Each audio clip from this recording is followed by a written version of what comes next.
여름이 온 것 같았는데요. 또 약간 좀 서늘해졌습니다. 그런데 그럼에도 불구하고 하나님이 우리에게 이제 봄날을 주셨어요. 봄날이 온 것처럼 여러분의 신앙에도 기지개를 켜는 봄날이 가득 차게 해 주시기를 주님의 이름으로 축원합니다. 우리 옆에 있는 분들과 함께 한번 인사하십시다. 잘 오셨습니다. 한 번 더 인사할까요? 주님의 이름으로 환영합니다. 네. 그리고 다시 한번 인사하겠습니다. 주께서 함께 하시기를 주님의 이름으로 축원합니다. 좀 깁니다.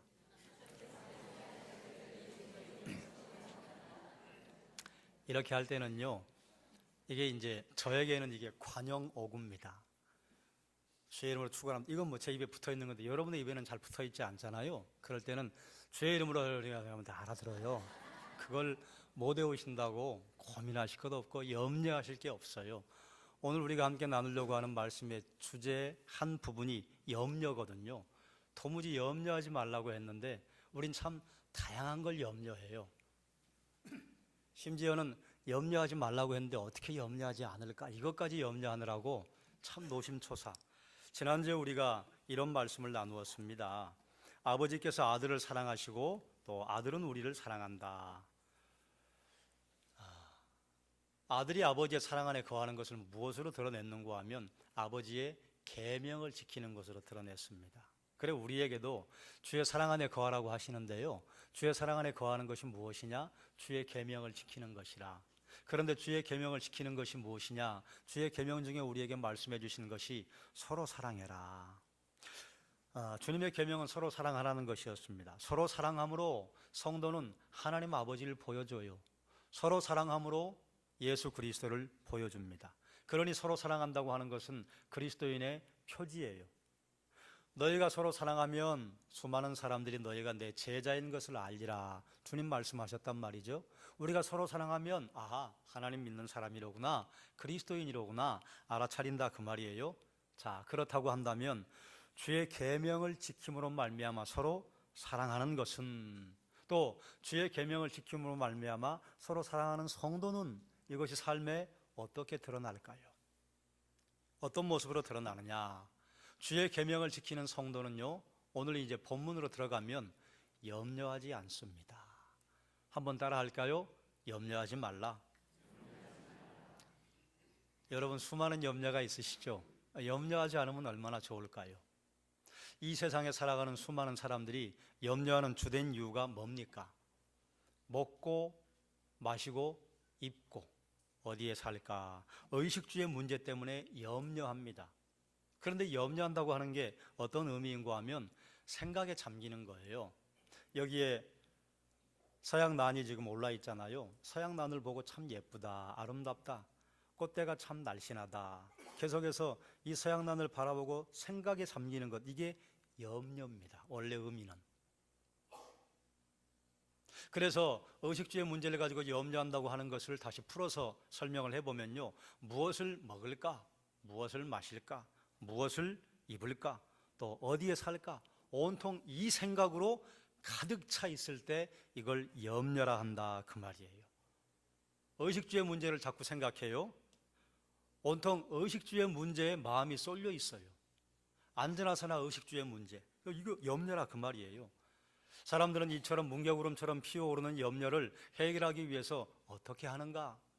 염려가 있으면 해결해야 하잖아요. 왜 염려합니까? 해결하려고 염려하는 거잖아요. 그러면 어떻게 염려하는가? 일반적으로 사람들은 염려가 생겼을 때요, 염려와 의식주를 떼면 안 됩니다. 의식주의 문제 때문에 염려한다, 이걸 붙여서 항상 생각하셔야 돼요. 의식주의 문제 때문에 염려가 생기면요, 의식주의 문제를 해결하기 위해서 의식주를 찾으러 나갑니다. 찾으러 나간다고 하는 것은요, 앞에 감나무가 있는데 감나무에 있는 감을 어떻게 찾을까, 어떻게 떼먹을까, 이런 찾는 게 아니고요, 보물이 숨겨져 있는데 어디를 가서 찾지? 그래서 나무 위에도 올라가 보고 돌도 떠들어 보고 그리고 흙 밑에도 한번 파보고 보물 찾기 하는 것 같은 찾는 것, 이게 의식주의 문제 해결하기 위해서 찾으러 나가는 것입니다. 그런데요, 의식주의 문제를 해결하러 찾으러 나가는 사람에게 꼭 붙어 다니는 세트가 있습니다. 그게 무엇이냐? 근심이에요. 그래서 주님께서 뒤편에서는요, 근심하지 말라고 하세요. 염려와 근심이 같은 말이 아닙니다. 염려는 계속해서 그것만 생각하는 거예요. 근심의 원래적인 의미는요, 의심하는 거예요. 이쪽으로 나가면 의식주를 해결할 수 있을까? 의심하는 거예요. 이 사람 만나면 의식주 문제가 해결이 될까? 의심하는 거예요. 의심하면요, 마음에 그것이 근심으로 자리를 잡아요. 그런데 주님께서 이 말씀을 누구에게 하시느냐? 22절에 보니까요, 제자들에게 이르셨어요. 제자들에게 말씀하셨어요. 일반적으로 사람들은 먹고 마시고 입는 것 때문에 염려한다. 그리고 그러한 염려를 해결하기 위해서 의식주를 찾으러 나간다. 찾으러 나가는데 근심이 함께 동반된다. 그러니 의식주에 대한 염려, 근심, 찾으러 나가서 애쓰는 것, 이것이요, 일반적으로 사람들이 염려에 관계된 일상으로 보이는 일들입니다. 그런데 제자들에게는요, 그러나 너희는 그렇게 살지 말라. 함께 또 따라 하실까요?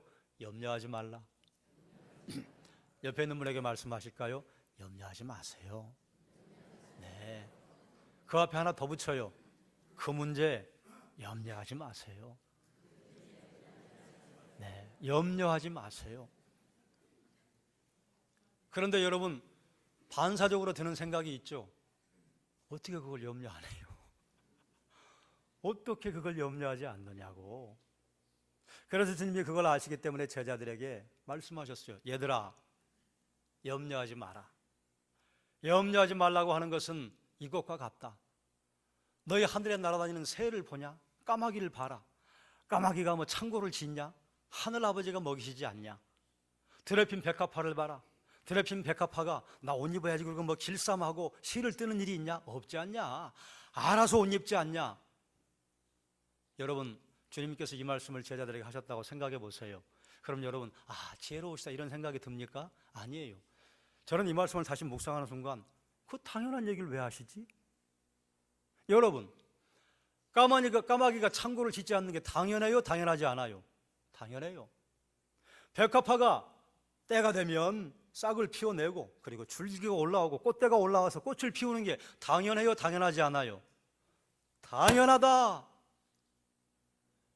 그런데요, 주님께서 제자들에게 그 문제를 해결해 주시겠다고 하는 것도 그와 마찬가지로 당연하다. 당연하다. 염려하지 말라고 하시는 실질적인 이유를 한 가지 말씀하시는데요, 너희가 염려함으로 너희 키를 한 자라도 더 할 수 있느냐? 못한다 그 말이에요. 아마 예수님 때에도 키가 큰 게 초미의 관심사였던 것 같아요. 그런데 여러분 한번 생각해 보세요. 여러분이 중학교, 고등학교 또 대학 그 시절에 내 키가 1cm만 1cm는 너무 작다. 표가 안 나니까 5cm만 더 커주었으면 10cm만 더 커주었으면 하고 막 간절하게 바라셨잖아요. 그런데 지금 그렇게 간절하게 바라십니까? 아니에요. 지금 별로 관심 없어요. 키 큰 사람을 보면 큰가 보다. 키 작은 사람을 보면 작은가 보다. 이게 무슨 차이냐? 핵심 가치가 무엇이냐? 무엇을 가치 있게 여기냐의 차이예요.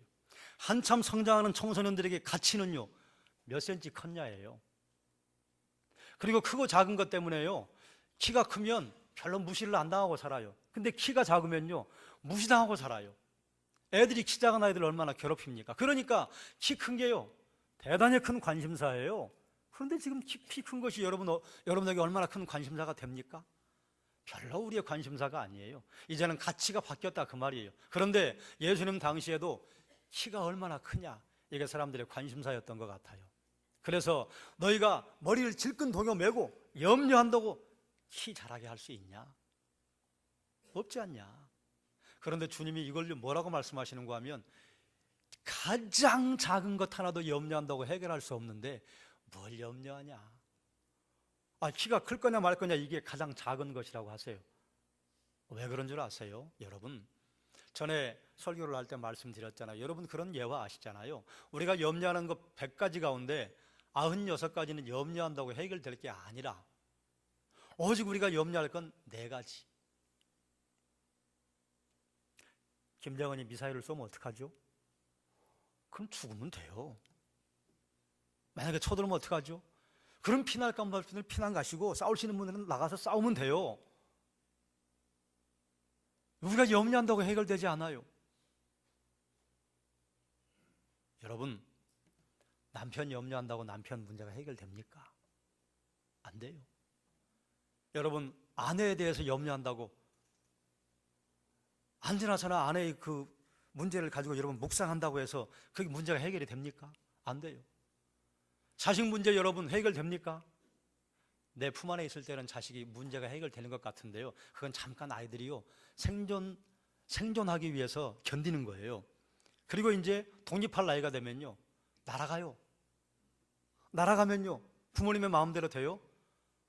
자식의 문제를 염려하고 묵상하고 40일 금식기도 한다고 해결돼요? 해결 안 됩니다. 그건 염려할 게 아닌 거예요. 오직 염려할 건 뭐냐? 이게 뜨거운데 내가 이걸 만질까 말까? 아니, 만지지 말아야지. 그건 염려하면 내가 해결할 수 있는 거예요. 결국 내 문제는 내가 염려해도 돼요. 그런데 나를 벗어난 문제는요 염려하지 말라 해요. 염려한다고 안 돼요. 여러분, 점점 이제 제 이마가 넓어져요. 근데 저는 염려하지 않아요. 왜요? 저희 가문에 대머리는 없거든요. 아버님들이나 작은아버지들이요 이마가 넓긴 한데요 그래도 많이 붙어 있어요. 그래서 하나님 저 염려 안 합니다. 만약에 벗겨지면 어떡해요? 뭘 염려해요? 그냥 그대로 살면 되죠. 이거 뭐 염려한다고 될 게 아니잖아요. 머리 빠지는 거 어떡해요? 내 먹는 것 때문에, 생활 습관 때문에 생기는 걸, 그건 염려할 게 아니에요. 염려할 거는요 정말 몇 가지 안 돼요. 안 그래요 여러분? 염려하지 말라 그 말이에요. 그런데 염려하면 무엇이 안 좋으냐? 영적인 의미가 하나 있는데요, 염려하면요 따라하십시다. 사탄이 자리를 잡습니다. 염려의 냄새는 사탄이 참 잘 알아차려요. 그래서 거기에 가요. 왜 사탄이 거기 자리 잡는 줄 아세요? 염려가 의식주하고 붙으면요 의식주의 문제를 염려해요. 묵상해요. 골똘하게 생각해요. 그리고 의식주의 문제를 해결하기 위해서 찾아 나가요. 찾아 나가는데 항상 뭐가 따라다닌다 했어요? 의심이 따라붙어요. 내가 이거 하면 의식주의 문제를 해결할까? 이 사람 만나면 의식주의 문제가 해결이 될까? 그런데 보세요, 의심이 있는 곳에 믿음의 역사가 일어나지 않습니다. 누가 자리를 잡아요? 사탄이 자리를 잡아요. 그래서 도무지 염려하지 말라 하시는 거예요. 그러니 사랑하는 여러분, 일단 이 말씀을 여러분 마음속에 새기십시다. 도무지 염려하지 말라 하셨으니 염려하지 마시길 주님의 이름으로 축원합니다. 그런데 또 어떤 분은 너무 신앙적이셔서 목사님이 하나님의 말씀을 선포하실 때 염려하지 말라고 했으니 염려하지 말아야지. 그런데 이 염려는 왜 이렇게 생겨날까? 염려하지 않게 난 뭘 해야 할까? 이런 염려일랑 하지 마시라 그 말이에요. 염려한다고 될 게 아니에요. 그런데도 솔직한 우리의 현실이 뭡니까? 염려가 되는 걸 어쩌란 말이에요. 그래서 염려를 끊어버리기 위해서 하나님 앞에 염려하고 머리를 질끈 동여맬 게 아니라 그땐 기도하는 겁니다. 하나님, 염려가 뭉게구름처럼 피어납니다. 뭉게구름을 쫓을 수 없는 것처럼 제 염려를 쫓을 길이 없습니다. 염려일랑 사라지게 해주십시오. 그 다음에 이것으로 끝나버리면 그럼 이건 참 뚱구름 잡는 이야기인데요, 염려를 해결하는 방법을 말씀해 주셨어요. 의식주에 관한 염려를 해결하는 방법을 말씀해 주셨어요. 그게 무엇이냐? 의식주를 위해서 너희가 염려하는 것, 그거 해결하는 방법은 따라하셔요. 먼저 그 나라를 구하라. 제자들에게 해주신 말씀이에요. 이게 해결책입니다. 이게 주님의 해법이에요. 그의 나라를 구하라고 하는 것은요, 기도하라 이게 아니고요, 그의 나라를 찾으라. 의식주의 문제를 해결하기 위해서 의식주를 찾아 나가는 사람들처럼 너희는 그의 나라를 찾으러 다니라 그 말이에요. 그의 나라를 보물찾기 하는 것처럼 찾으러 나가라 그 말이에요. 다른 복음서에는 이걸 뭐라고 말하느냐? 먼저 너희는 그의 나라와 그의 의를 구하라. 그의 나라와 그의 의가 함께 붙어 있어요. 자, 그러면 이제 다른 복음서에 있는 건 생각하지 말고 누가복음 12장이 우리에게 말하는 것을 한번 쫓아가 보면요, 도대체 그의 나라를 구하라는 게 무엇이냐 하는 것이 나타나 있습니다. 33절을 함께 읽겠습니다. 너희 소유를 팔아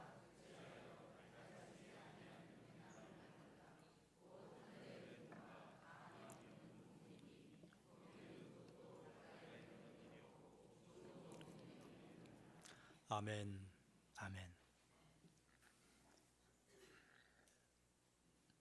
그의 나라를 구하는 것을 이렇게 풀어 설명하셨어요. 너희 소유를 팔아 구제하여 낡아지지 아니하는 배낭을 만들라. 하나님의 나라는 사랑이 움직이는 나라입니다. 사랑의 나라예요. 그러므로 서로 사랑하라고 하는 거 우리가 지난주에 나누었는데요, 서로 사랑하는 것을 어떻게 하라고 하시느냐? 그의 나라를 찾는 것, 서로 사랑하는 것, 너희 소유를 팔아 구제해라. 이게 하나님 나라 찾는 것이래요. 누가복음에 있는 말씀대로 따라가면 그 말씀이에요. 그런데 다른 사람을 구제하는데 이렇게 구제하라가 아니에요. 너희가 다 쓰고 남으면 그거 가지고 구제해라, 이렇게 말씀하지 않으셨어요. 뭐라고 하셨느냐? 너희 소유를 팔아.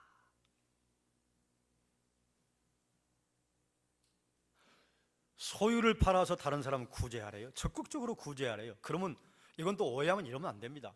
나에게 지금 옷 한 벌이 있고 집 한 채가 있는데 집 한 채 다 팔아서 다른 사람 구제하고 나는 월세로 내려가고 그리고 나는 옷이 없어서 헐벗으란 말이냐? 그런 말이 아니에요. 너희가 옷 2벌 있으면 족하지 않냐? 그런데 10벌이 있니? 그럼 8벌 팔아라. 구제해라. 구제하는데 신경 써야 할 게 있습니다. 여러분, 우리는 뭐 가정에 차가 2대 있으면 와 그러잖아요. 근데 미국에 사는 분들은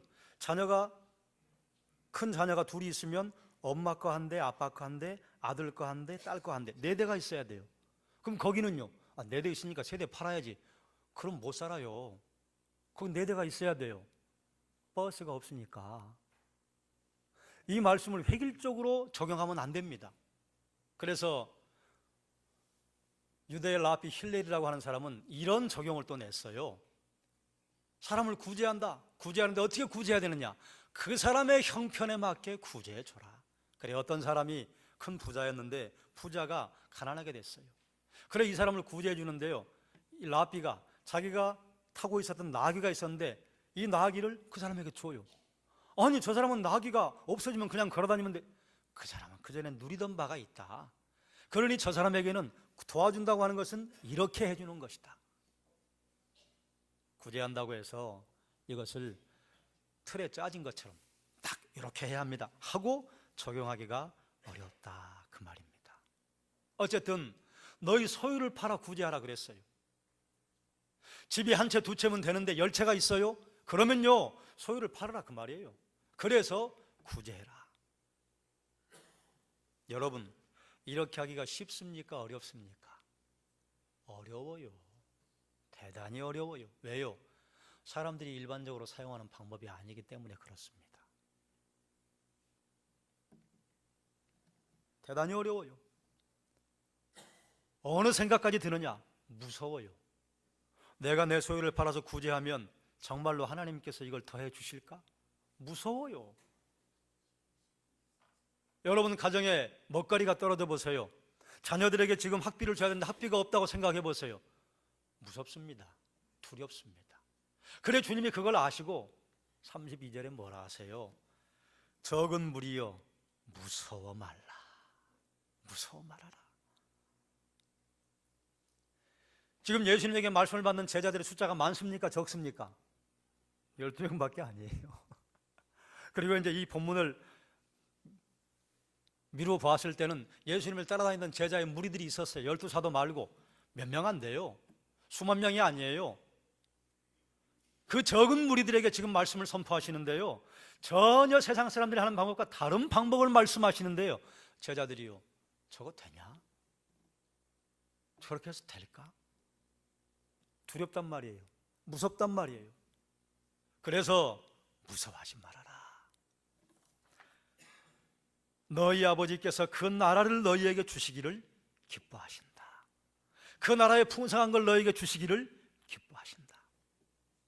그리고 의식주의 문제를 하나님께서 해결하신다고 하시는데요, 어떻게 해결하실지는 몰라요. 그런데 해결된다 그 말이에요. 여기서만 끝나는 것이 아니라 너희가 너희 소유를 팔아서 다른 사람을 구제하면 낡아지지 않는 배낭을 만드는 것이다. 이 배낭이요, 등산 배낭이 아닙니다. 요즘이야 뭐 패스포트가 있고, 그리고 뭐 신용카드 있고, 뭐 지갑이 있잖아요. 그래서 넣고 다니는데 당시에는 그런 게 없었어요. 그래서 돈을 들러 메고 다녀야 돼요. 배낭이라고 하는 것은 돈을 넣는 전대를 말합니다. 그런데 이 전대가요, 낡아지지 않아요. 사용해도 늘 새게 된다 그 말이에요. 어떻게 하면요? 너희 소유를 팔아서 다른 사람을 구제하면요. 그러면서 또 뭐라 말씀하시느냐? 사랑으로 구제하는 것은 하늘의 보물을 쌓아두는 것이다. 하늘의 보물을 쌓아두는 것이요, 누가복음 말씀대로 하면요, 구제하는 것입니다. 하늘의 보물을 쌓아두는 유일한 방법이요, 사랑으로 구제하는 것입니다. 그리고 그 다음에 또 뭐라 말씀하셔요? 보물이 있는 곳에 너희 마음이 있다. 하늘의 보물을 쌓아두면 도둑도 없고, 그리고 좀 먹는 일도 없다. 여러분, 요즘이야 뭐 카드 한 장 가지고 다니시니까 그렇지만 가끔 현금을 가지고 다니실 때가 있잖아요. 뭐 1, 20만 원 말고요, 한 1, 2천만 원, 1, 2억을 찾아가지고 여러분이 수표를 소지하고 어디를 가신다든지 그러면 당연히 거기에 신경이 쓰입니까? 쓰이지 않습니까? 신경이 쓰여요. 제가 저희 시찰에서 뭘 좀 하는데 가끔 이제 몇백만 원을 찾아가지고 갖고 갈 때가 있어요. 그러면요, 괜히 신경 쓰여요. 괜히 가방을 한번 힘있게 잡게 돼요. 다른 사람은 알까요? 모를까요? 몰라요. 보물 있는 곳에 마음이 있어요. 그런데 구제하면 보물을 어디에 둔다고요? 하늘에 쌓는 거예요. 내 마음이 하늘에 있어요. 내 마음이 하늘에 있는 사람이요, 이 땅에서 하나님 나라를 삽니다. 그래 주님께서 우리에게 그의 나라 주기를 기뻐하신다 그 말이에요. 내 마음이 하늘에 있으면 하나님 나라를 살고요, 내 마음이 땅에 있으면 땅의 나라를 살아요. 여러분, 일반적으로 사람들이 염려하는 이유가 무엇 때문이라 했어요? 의식주 문제 때문이라 했어요. 그런데 그걸 찾기 위해 나가면요, 반드시 함께 따라오는 게 있는데 그게 무엇이냐? 근심이에요. 그래서 염려하는 사람에게는요, 평안이 없는 것입니다. 샬롬이 없는 거예요. 하나님께서 우리에게 샬롬을 주기를 원하시는데요, 샬롬을 주기 위해서 하나님께서 처음 우리에게 첫 번째 하셨던 일이 무엇이냐? 땅이 혼돈하고 공허할 때 거기에 질서를 넣어주셔서 샬롬이 있게 하셨어요. 하나님 나라는 샬롬이 있는 곳입니다. 염려 있는 곳은요, 하나님 나라가 아니에요. 염려 없이 사는 사람은 하나님 나라를 사는 사람이에요. 제자들은요, 먼저 그 나라와 그 의를 구하라 하신 주의 말씀 받았는데요, 제자들에게 먼저 그 나라와 그 의를 구하라 하신 말씀을 주시고 너희가 그 나라를 먼저 찾으면 이 모든 건 너희에게 더해 주시겠다 말씀하셨어요. 의식주의 문제를 더해 주시고 해결해 주시니까요, 염려가 사라져요. 염려가 사라지니까요, 근심과 의심도 더불어 사라집니다. 그러니까 그 사람 누리는 것이 무엇이냐? 평안이에요. 샬롬을 사는 것입니다. 샬롬 사는 방법을 무엇으로 가르쳐 주셨느냐? 그거 찾으러 나가지 마라. 구제해라.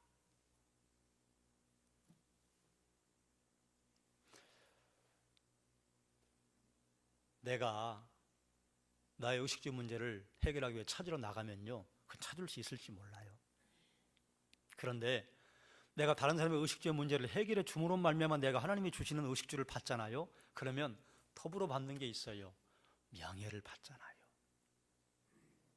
주는 자가 복이 있다. 뭐 이 정도는 여러분 경구처럼 다들 알고 계시죠? 주는 자가 복이 있다고 그래요. 여러분, 줄 때가 행복하세요? 받을 때가 행복하세요? 받을 때가 행복해요. 줄 때는요, 더 행복해요. 부모들이 자녀에게 줄 때요, 행복합니까? 불행합니까? 행복해요. 할아버지 할머니가 손주들에게 줄 때 불행합니까? 행복합니까? 행복합니다.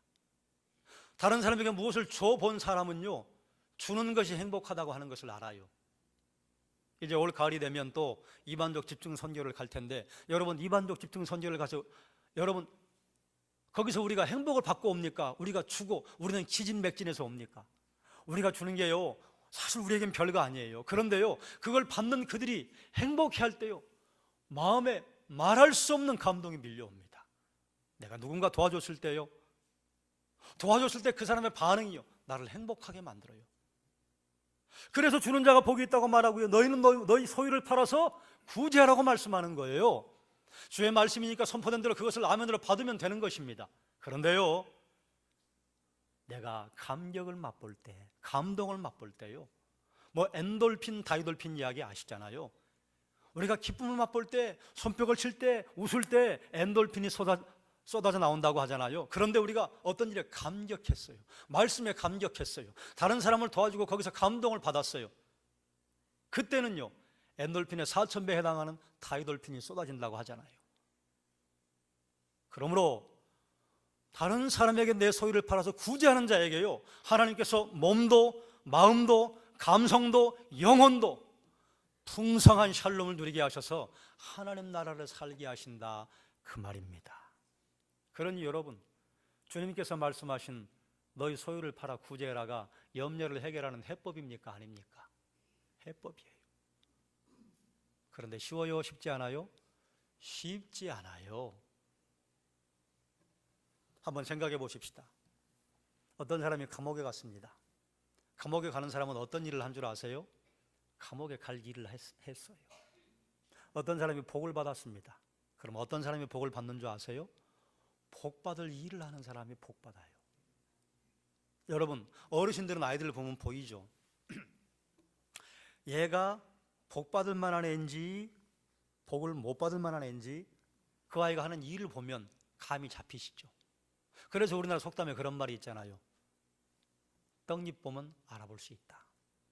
떡잎을 보면 알아요. 복 받는 사람은 누가 복 받느냐? 복 받을 일을 하는 사람이 복 받아요. 제가 작년 여름에 이 말씀을 다시 한번 드렸어요. 그건 다시 한번 하는 것은요, 다시 묵상할 필요가 있겠다. 그래서 본문을 달리하고 접근을 달리해서 결국은 같은 말씀 하는 거예요. 물질의 복은 누가 받는가? 물질의 복을 받을 만한 일을 하는 사람이 복을 받습니다. 물질의 복을 받을 만한 일을 하는 것이 뭐예요? 구제예요. 여러분, 구제하기가 쉽습니까? 어렵습니까? 이 시대는 쉬워요. 여러분, ARS 한번 누르면요, 다른 사람을 구제할 수 있습니다. 굿네이버스 선한 사마리아인 얼마나 많아요. 거기에 여러분 한 달에 3만 원씩만 구제하면요, 가족이 한 달 먹고 살아요. 그것이 물을 건너가서 아프리카로 동남아시아로 가면요, 한 가족을 먹여 살려요. 여러분, 3만 원 커요? 작아요? 그래요. 어떤 분에게는요 3만 원 큰 돈이에요. 정말 큰 돈이에요. 그런데 3만 원이 푼 돈인 분들이 여기 대부분이에요. 여러분이 커피 한 잔만 줄이면, 여러분이 마시는 맥주 한 잔만 줄이면 한 가정을 살릴 수 있다, 그 말이에요. 구제가 어려워요? 아니에요. 관심만 가지면 구제처럼 쉬운 게 없어요. 요즘 우리 국내에 있는 어린아이들을 도와줄 때는요, 5만 원을 보통 굿네이버스 같은데 한 구자로 요청을 해요. 그런데 그걸 4사람을 모아서 한 20만 원 정도를 청소년에게 도와줘요. 나 혼자 할 수 없지만요, 여러 사람이 모아서 구제하면요, 한 아이의 미래를 바꿔줄 수 있습니다. 어렵습니까? 어렵지 않아요. 내 형편껏 사람을 도울 것이냐 말 것이냐 결정만 하면요, 얼마든지 도와줄 수 있습니다. 그것이 바로 그의 나라를 구하는 것이에요. 그것이 바로 그의 나라와 그의 의를 구하는 것입니다. 그렇게 하면 나에게 무엇을 주시느냐? 내 의식주의 문제, 의식주로 말미암아 생기는 염려를 해결해 주신다, 그 말이에요. 그뿐만 아니라 낡아지지 않는 돈가방을 주신대요. 보세요, 여러분. 주변에 다른 사람을 열심히 도우며 살아가는 사람들이 있습니다. 그런데요, 반드시 하나님이 채워주셔요. 그리고 더 힘있게 도와요. 그럼 더 힘있게 하나님이 도와주세요. 이것이 바로 보물을 하늘에 쌓는 것이라. 하나님이 채워주신다, 그 말이에요. 그러니 이런저런 설명을 들었습니다만 주의 말씀이 선포하는 거예요. 염려하지 말아라. 염려한다고 너희 키를 한 자나 더 할 수 있느냐? 까마귀를 봐라. 드레핀 백합화를 봐라. 너희 무섭냐? 무서워하지 마라. 너희 하늘 아버지께서 너희에게 이 모든 것 주는 것 기뻐하신다. 그리고 너희 소유를 팔아 구제해라. 그리하여 낡아지지 않은 배낭을 만들어라. 하늘의 보물을 쌓아라. 거기는 도둑이 되는 일도 없고 좀 먹는 일도 없다. 그렇게 하늘의 보물을 쌓는 사람이요, 이 땅에서 샬롬을 살아요. 평강의 나라를 살아요. 그게 하나님 나라예요. 그러므로 주 예수의 말씀을 따라가는 사람은요, 그 어디나 하늘나라를 사는 것입니다. 주의 말씀이 선포되면 그 말씀에 아멘 하고 따라가면, 그러면 이 땅에서 우리가 설명 불가, 이해 불가 놀라운 역사를 경험하게 된다, 그 말이에요. 한 가지 또 말씀을 다시 한번 반복할 게 있습니다. 하나님 말씀은 두 가지로 구분된다 했습니다. 따라하십시다. 하라와 하지 말라. 여러분 기억나시죠? 하라고 하신 하나님 말씀을 하면 뭘 경험해요? 형통을 경험해요. 하지 말라 하신 하나님 말씀 따라서 그 일을 하지 않으면 무엇을 피해가요? 재앙을 피해가요. 반대로요, 하라 하신 말씀 하지 않으면요, 형통은 내 것이 아니에요. 하지 말라고 하신 말씀만 골라서 하면요, 재앙을 만나요. 맞습니까? 맞지 않습니까? 맞아요. 그러니 주님께서 하라고 하신 말씀, 그거 내가 다 따라하면 되고요, 하지 말라 하신 말씀이요, 그거 따라하지 않으면 재앙을 피해갈 수 있습니다. 자, 이 자리에서는 이걸 알아요. 그런데요, 삶의 현장으로 나가면요, 이게 잘 안 돼요. 그러니 참 지혜는 무엇이냐? 하나님 말씀을 분별할 줄 아는 능력이요. 더 구체적으로 말씀드리면 하라고 하신 말씀이 무엇인가, 하지 말라고 하신 말씀이 무엇인가 분별할 줄 아는 것이 지혜요. 지혜 있는 사람은요, 복을 누리며 살아갑니다. 여러분, 지혜가 뭡니까? 내 형제를 미워하지 말라. 내 형제에 대하여 나아가라 하는 자는 지옥불에 떨어진다고 주님 말씀하셨어요. 그러면 내 입술로 어떻게 해야 돼요? 아이고, 내가 이 말을 해야 될까 말아야 될까? 이게 지혜예요.